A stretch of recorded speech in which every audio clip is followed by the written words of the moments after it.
Assalamualaikum warahmatullahi wabarakatuh. Pada pertemuan kali ini, kita akan membahas tentang logical agents.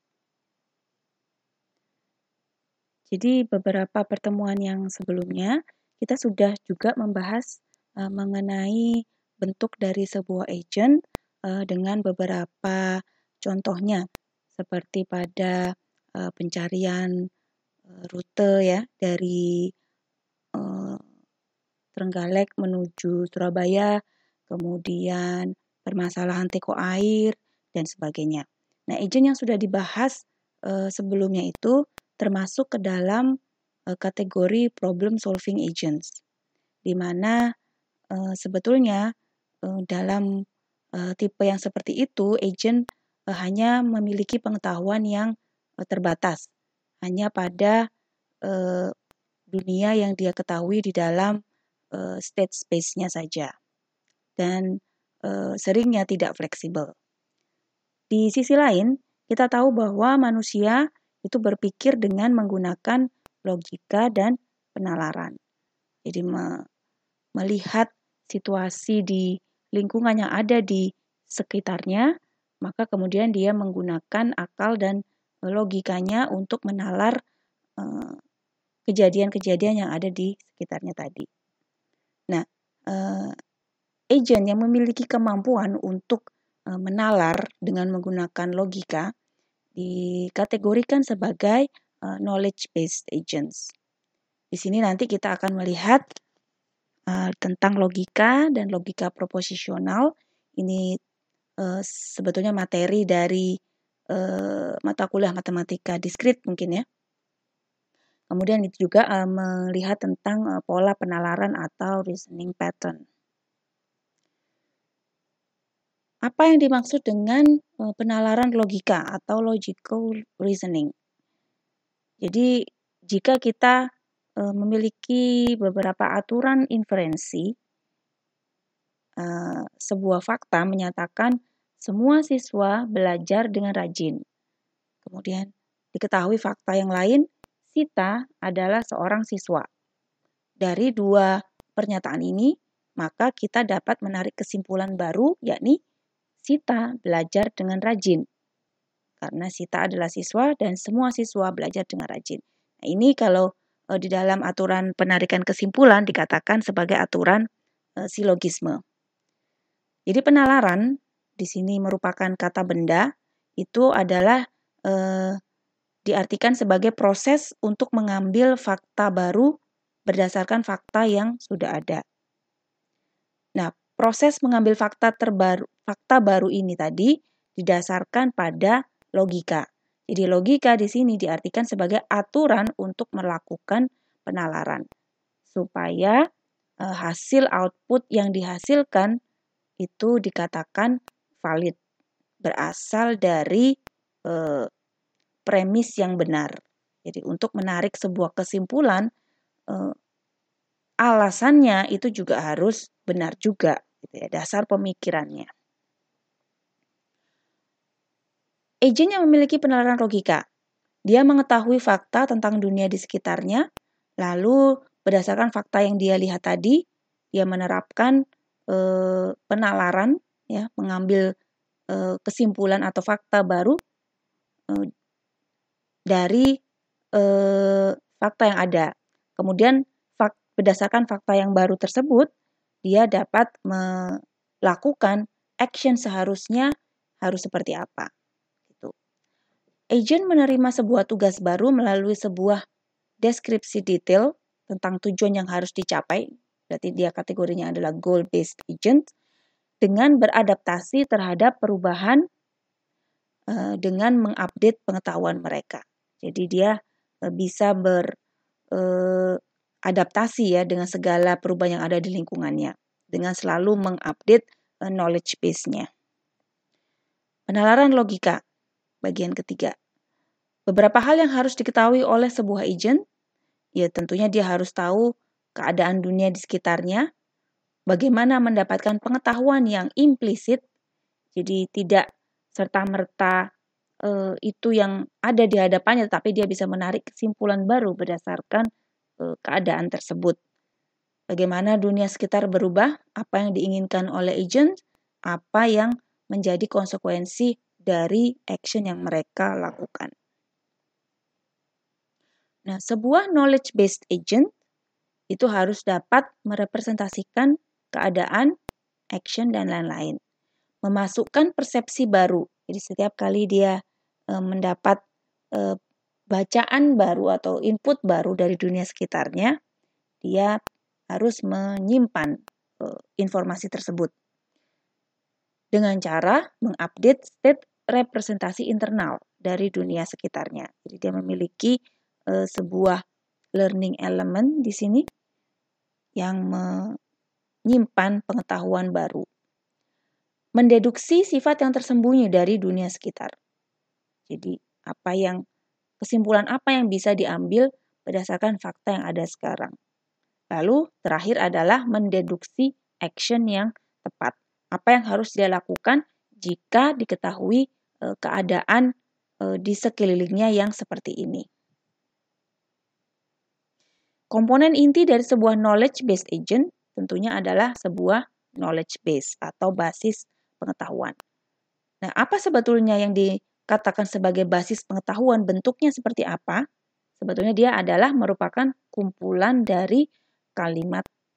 Jadi kalimat di sini adalah sebuah bisa dikatakan rule begitu, rule dan fakta, sehingga nanti berdasarkan basis pengetahuan tersebut sebuah agent dapat memilih action yang paling tepat. Diperlukan sebuah cara untuk menambahkan kalimat baru ke dalam basis pengetahuan, jadi caranya menyimpan informasi baru, dan juga dari informasi yang sudah ada, bagaimana caranya melakukan query. Gitu ya. Jadi ada dua permasalahan utama di sini.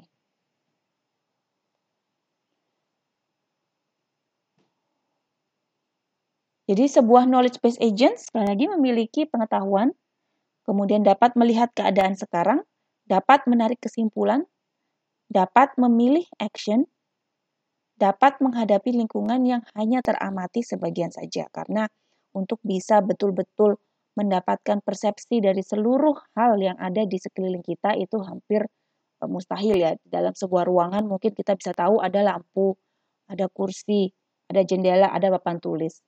Tetapi misalkan apa yang ada di bagian dalam dari kursi atau apa yang ada di balik setiap ubin yang ada di lantai ini, sesuatu hal yang mungkin tidak bisa semuanya dapat diamati.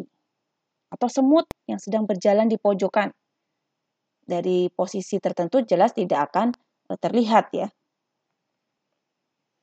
Oke, kita lihat sebuah studi kasus ilustrasinya dengan Wumpus World atau dunia Wumpus. Di sini menggunakan konsep permainan board game gitu ya, di dalam sebuah kotak-kotak posisi mirip seperti ular tangga, tetapi di sini tidak ada ular dan juga tidak ada tangga. Playernya atau pemainnya itu mulai dari kotak pertama, kemudian agent di sini bisa kita definisikan ke dalam 4 aspek ya.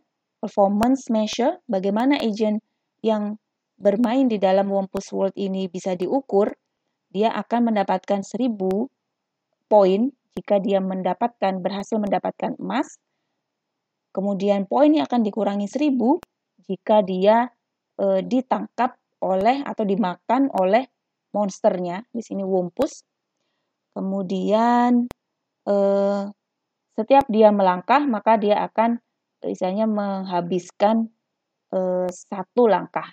Jadi katakanlah dia punya maksimum langkah yang bisa dia tempuh, setiap kali bergerak maka akan diminus 1 jatah langkahnya.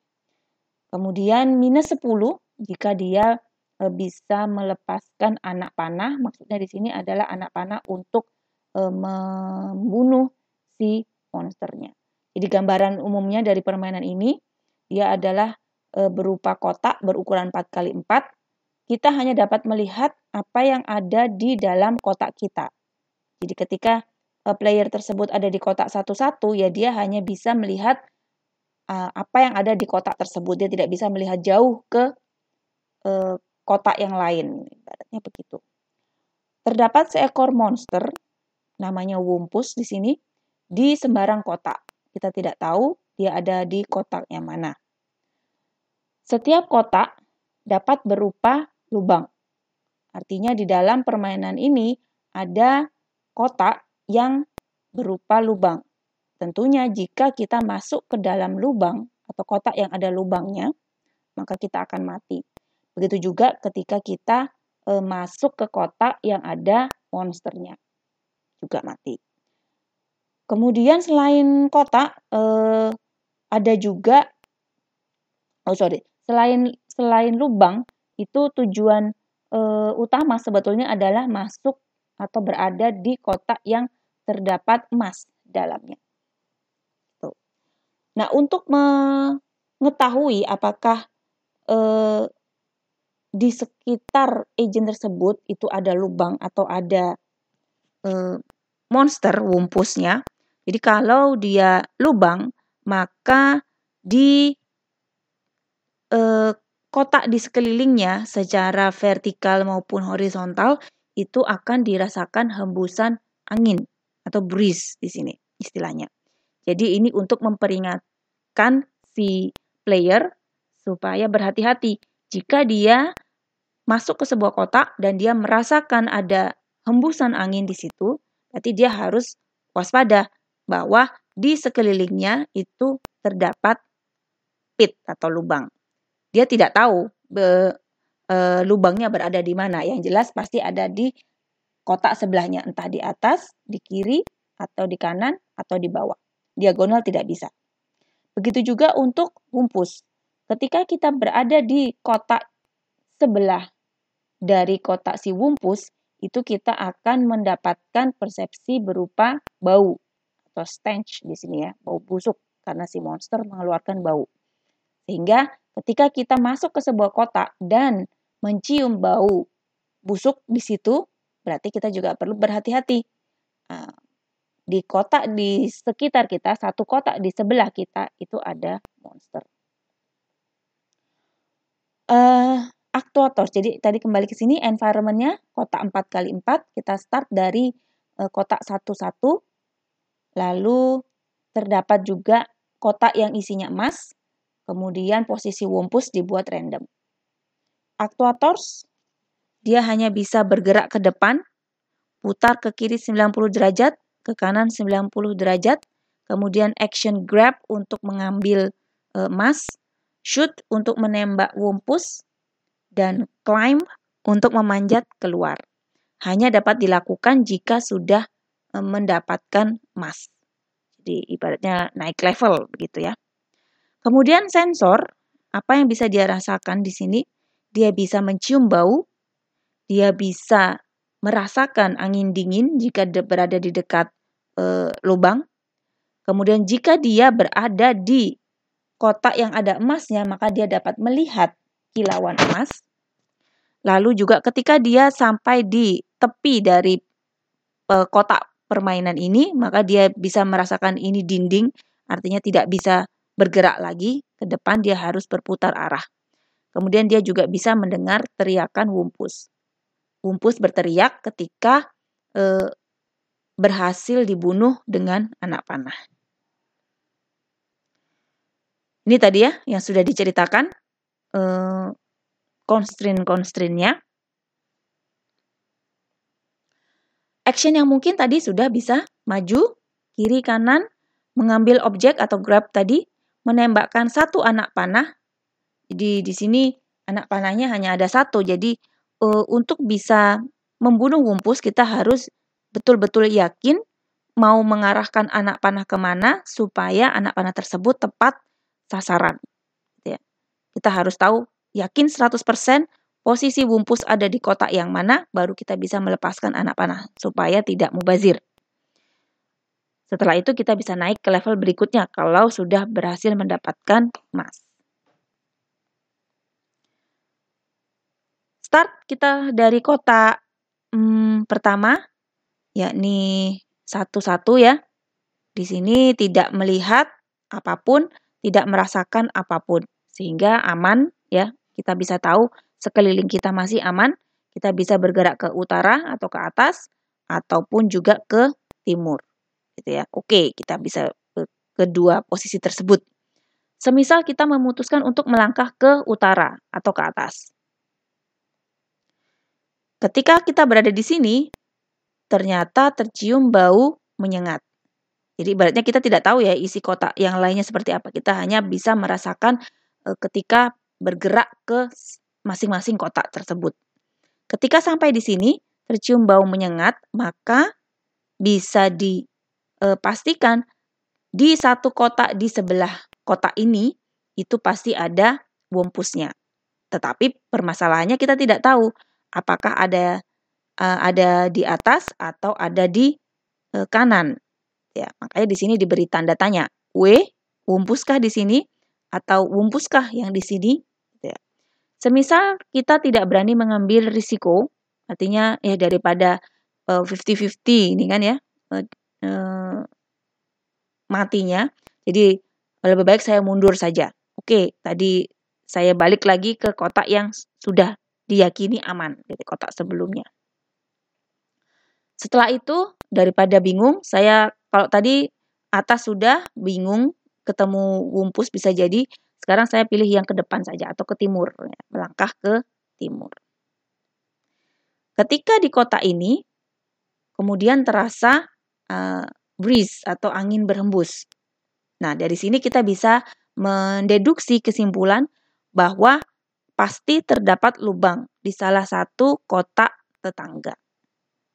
Nah, kalau dari sini kita merasakan angin, berarti dugaannya adalah lubang itu ada di atas kita, atau ada di kiri kita, atau ada di kanan kita. Nah, dari mana kita kemudian bisa menemukan kesimpulan bahwa lubang itu pasti ada di sini? Karena yang ini jelas tidak mungkin. Kita tadi berasal dari kota itu dan tidak ada lubang ya, aman-aman saja, tak masalah. Berarti bukan di situ. Kemudian bagaimana dengan yang di atas ini? Kalau misalkan di atas ini ada lubang, maka ketika tadi kita berada di kotak yang ini, akan terasa hembusan anginnya.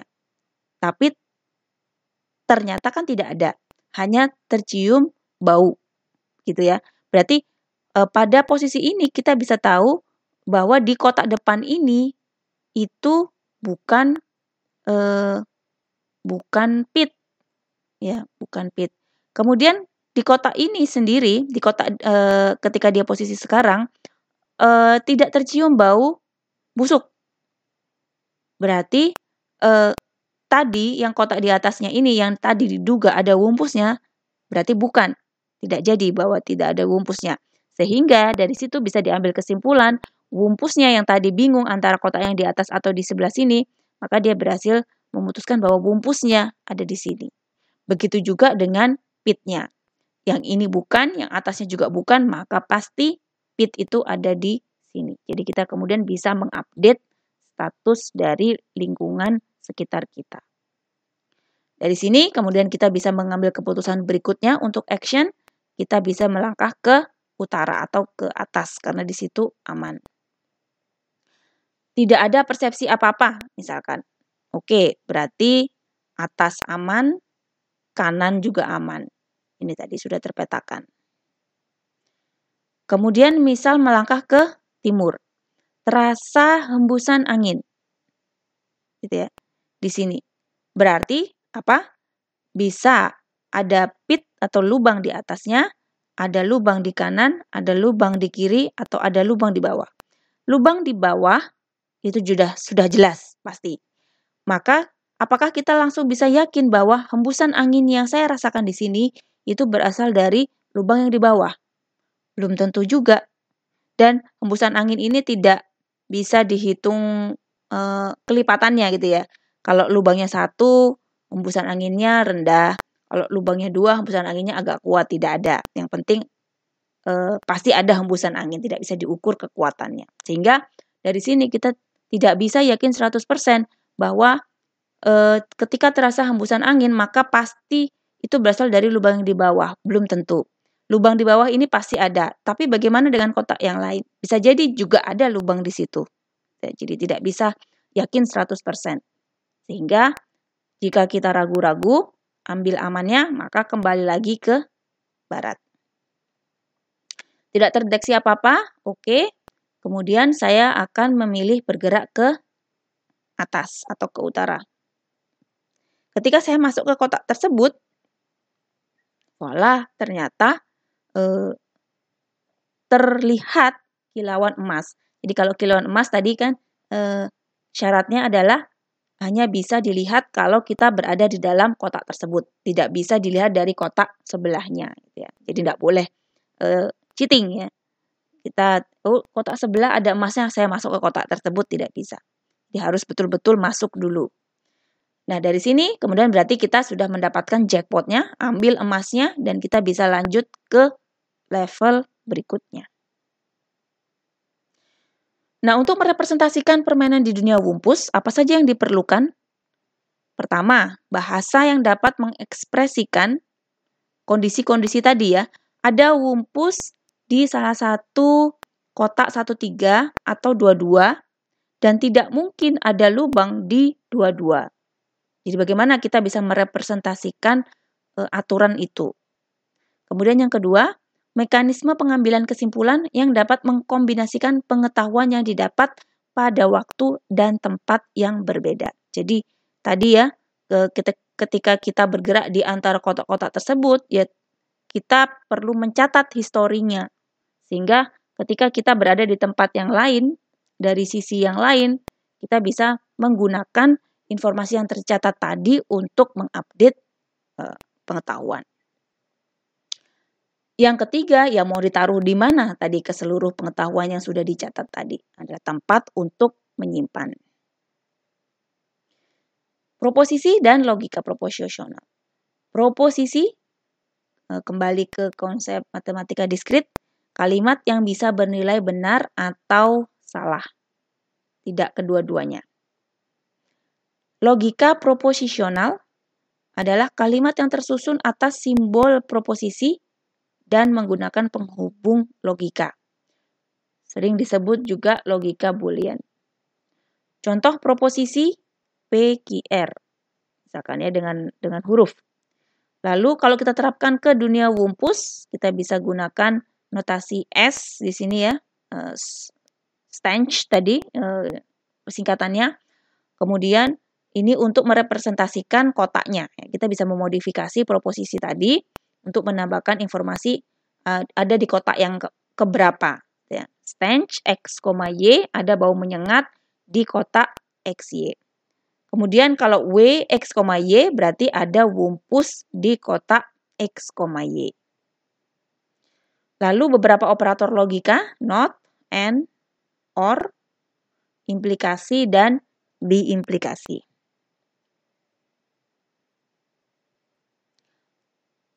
Semisal semua persepsi di area abu-abu sudah ditetapkan, tidak ada bau menyengat di 11, ada bau menyengat di 12, tidak ada hembusan angin di 11, tidak ada hembusan angin di 12, ada hembusan angin di 21. Jadi persepsi semua di 3 kotak ini ya, 3 kotak L ini.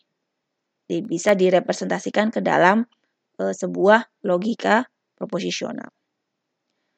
Bentuknya untuk masing-masing tadi ya, tidak ada smell di 11, tidak ada smell atau stench di 21, ada stench di 12, tidak ada breeze di 11, tidak ada breeze di 12 ya. 12 ini tidak ada breeze, ada breeze di 21. Ini cara merepresentasikan dalam bentuk logika proposisional. Setelah itu, kita bisa menarik beberapa kesimpulan ya berdasarkan aturan. Tadi aturannya rule pertama, jika ini kita membacanya ya, jika tidak ada smell atau stench di 11, maka kesimpulannya adalah tidak ada wumpus di 11, jelas ya. Dan tidak ada wumpus di 12 dan juga tidak ada wumpus di 21. Ini adalah rule pertama. Rule kedua, tidak ada stench di 21, maka artinya tidak ada wumpus di 11, tidak ada wumpus di 21, tidak ada wumpus di 22, dan juga tidak ada wumpus di 31. Dan seterusnya ya, kita bisa menuliskan aturan fakta berdasarkan constraint dari permasalahan tadi yang sudah ditetapkan di awal. Tidak harus 4 ya, ini bisa saja bertambah lagi nanti rule-nya. Kesimpulan apa kemudian berdasarkan rule tadi yang bisa kita tarik? Berdasarkan rule 1, gitu ya. Berdasarkan rule 1 menyatakan jika ini maka ini, kan begitu. Kemudian dipasangkan dengan fakta bahwa memang tidak ada stench di 11. Ya. Tidak ada stench di 11 sehingga ketiga item untuk konklusinya ini berarti bernilai true gitu ya, menggunakan aturan penarikan kesimpulan modus ponens. Untuk rule 2 ya, kita pasangkan dengan fakta bahwa memang tidak ada stench di 21. Dengan menggunakan modus yang sama, kita bisa mengambil kesimpulan bahwa ya ini konklusinya tidak ada atau bernilai true, gitu ya. Tidak ada wumpus di setiap kotak tersebut. Dan seterusnya. Contohnya misalkan yang ini terakhir, tidak ada wumpus di 12. Dari mana kesimpulan ini ditarik? Tidak ada wumpus di 12 berdasarkan tadi fakta baru yang disimpulkan dari rule yang pertama ini tadi ya. Tidak ada wumpus di 12. Jadi berdasarkan fakta tersebut, maka kita bisa menyimpulkan bahwa wumpusnya ada di 1, 3. Ya. Tetapi sekali lagi, namanya dunia real itu pasti selalu akan ada unsur ketidakpastian. Karena dunia nyata itu terlalu kompleks untuk bisa direpresentasikan secara utuh. Kita tidak bisa tahu setiap probabilitas secara 100% dari kondisi di lingkungan kita. Gitu ya. Data bisa juga mengandung noise dan ketidakkonsistenan. Jadi natural ya. Tidak semua hal itu bisa dibuat konsisten karena manusia sendiri pun juga tidak konsisten. Contoh angka di sebelah, 32% responden menganggap itu adalah angka 7, sedangkan 68 responden beranggapan itu adalah angka 1. Anda masuk yang mana? 32% atau 68%? Kemudian seorang pakar itu dalam mendeskripsikan pengetahuannya pun juga sering bersifat samar. Artinya pakar pun kadang tidak bisa dengan yakin 100% menyatakan ini yang benar gitu ya. Karena dia disebut pakar itu tidak murni dari mengandalkan logika tetapi juga berdasarkan pengalaman, intuisi dan sebagainya, di mana hal-hal tersebut tidak bisa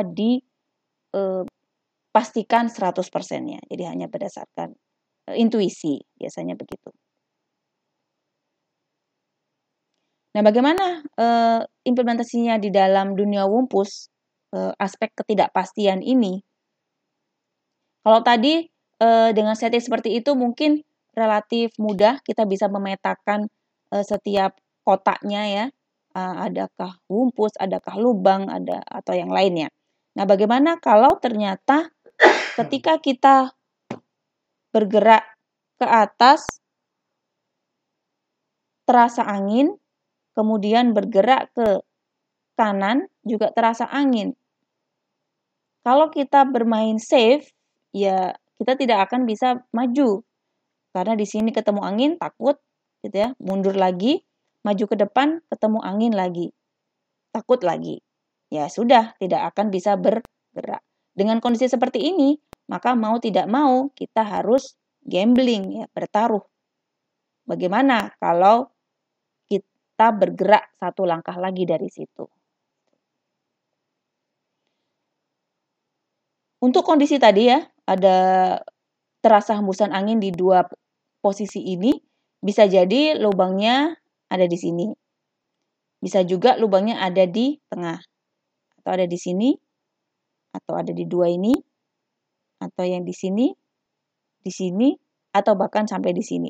Kalau ini berarti sudah kondisinya game over ya, mati lah, tidak bisa kemana-mana ini, sudah buntu. Tapi berapa persen kemungkinannya kondisi seperti ini terjadi? Pastinya sangat kecil. Nah, untuk first order logic, kita lihat ke konsep logika ya. Ada 4 komponen di situ. Ada objek, properties, relation, dan juga function. Jadi objek itu menunjuk ke bendanya, biasanya berupa kata benda. Properties, sifat atau atribut dari objek. Kemudian relation, keterkaitan antar objek.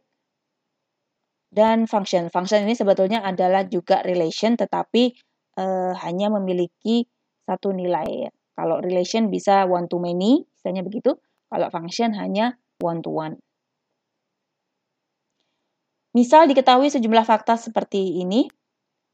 Anda laki-laki, misalkan ini adalah fakta A.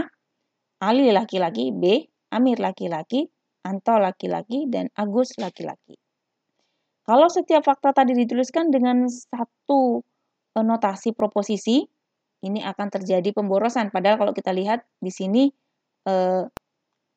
setipe gitu ya. Ini laki-laki semua, hanya beda namanya saja. Sehingga untuk merepresentasikan kondisi yang seperti ini, kita bisa menuliskan dengan cara logika predikat. Jadi tidak lagi dengan hanya satu abjad tunggal, tetapi kita bisa menuliskan sebuah atribut lalu diikuti dengan variabel X misalkan. Jadi di sini X adalah variabel yang dapat disubstitusi dengan ya nama yang lain, tidak mengikat ya. Yang penting ketika X itu kita definisikan di sini di laki-laki, ya berarti nama X itu pasti jenis kelaminnya laki-laki. Contoh lain untuk logika predikat, ya, Andi adalah seorang mahasiswa. Andi masuk jurusan elektro. Setiap mahasiswa elektro pasti mahasiswa teknik. Kalkulus adalah mata kuliah yang sulit. Setiap mahasiswa teknik suka kalkulus atau benci kalkulus. Setiap mahasiswa suka terhadap mata kuliah. Jadi ini adalah serangkaian fakta. Nantinya kita diminta untuk mencari kesimpulan dari serangkaian fakta yang ada ini. Berdasarkan teknik pengambilan keputusan ya. Teknik untuk menghasilkan keputusan dari sejumlah fakta yang ada. Kalau kita tulis dengan menggunakan logika predikat untuk kalimat pertama, Andi adalah seorang mahasiswa. Kita bisa meniru contoh seperti laki-laki X tadi, sekarang predikatnya adalah mahasiswa dalam kurung Andi. Tuh. Kemudian yang kedua, Andi jurusan elektro, maka elektro Andi. Yang ketiga, setiap mahasiswa, nah ini kalau ini notasi all ya, setiap, maka mahasiswa yang elektro pasti juga merupakan mahasiswa teknik, gitu ya. Elektro X, jadi jika X adalah jurusannya elektro, maka X adalah fakultas teknik. Berlaku untuk semua all X. Kemudian kalkulus adalah mata kuliah yang sulit. Sulit dalam kurung kalkulus.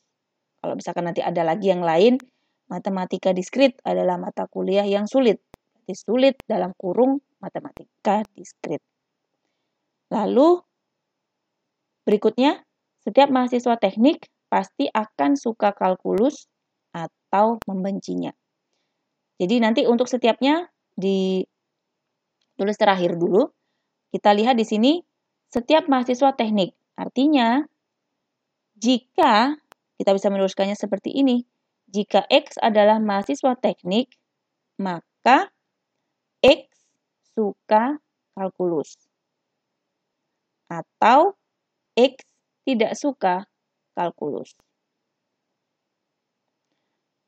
Untuk semua X. Setiap mahasiswa berikutnya pasti akan suka terhadap suatu mata kuliah. Nah, di sini cukup tricky ya kalau kita lihat jawabannya tadi. Apakah kalau kita pakai notasi all atau A terbalik, artinya semua mahasiswa pasti suka semua mata kuliah. Apakah itu tepat merepresentasikan kalimat ini? Nah, ternyata penulisannya seperti ini ya. Suka X, Y. Jadi,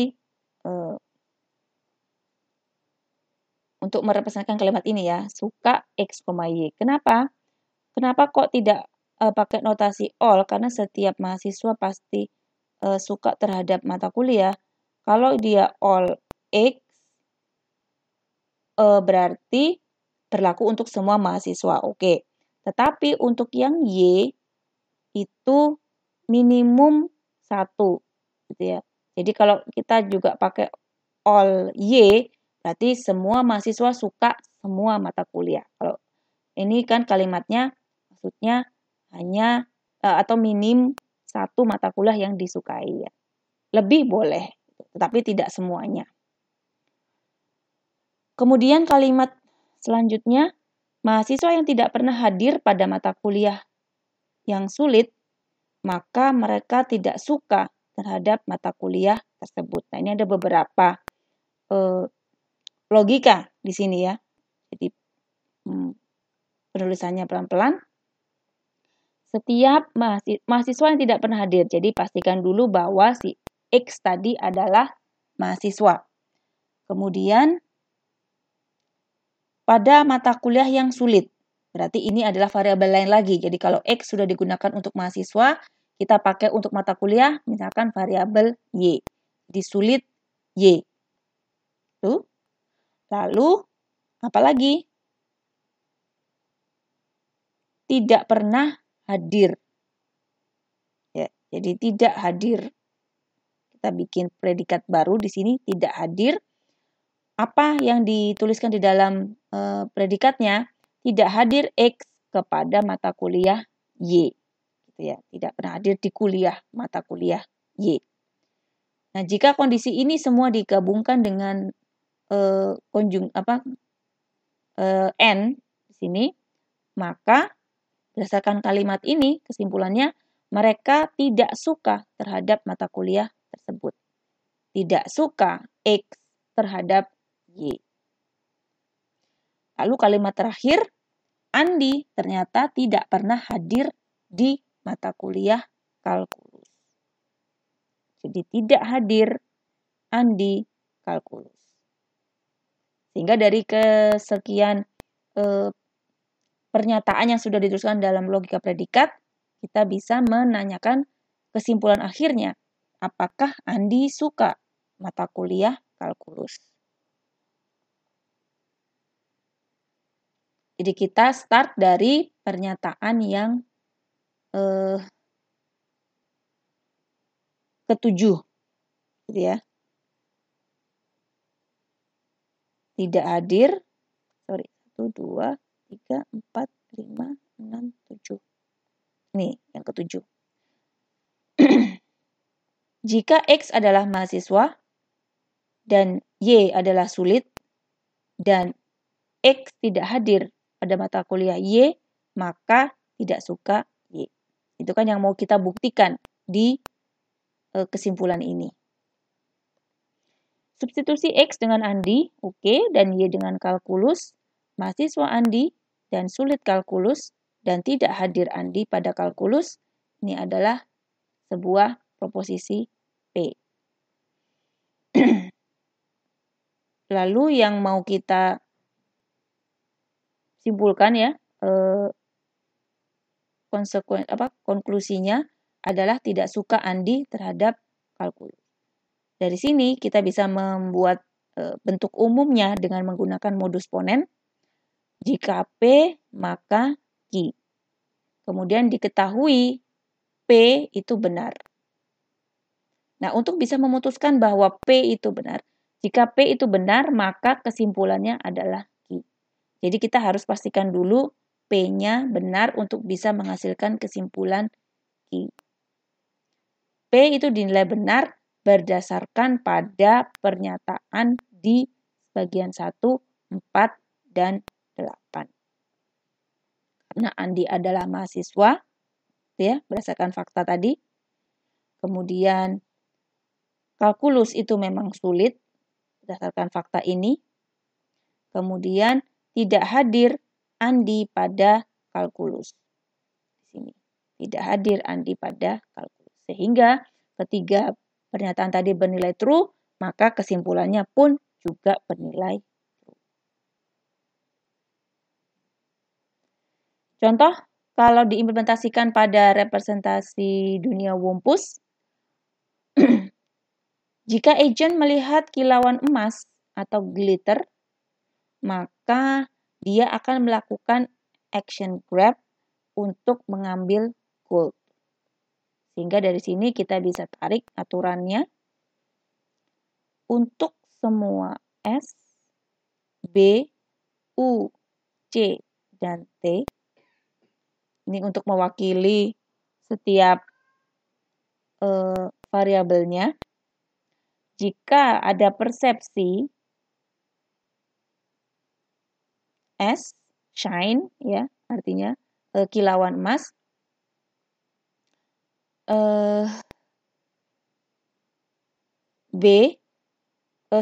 S ini adalah stench tadi ya, percept, karena tadi kan si agent bisa merasakan ada bau, ada hembusan angin, melihat kilauan emas, kemudian U dan C, maka actionnya adalah grab. Jadi yang di-percept itu adalah glitter, maka actionnya adalah grab. Nah, ini untuk latihan soal menarik kesimpulan dengan logika proposisional.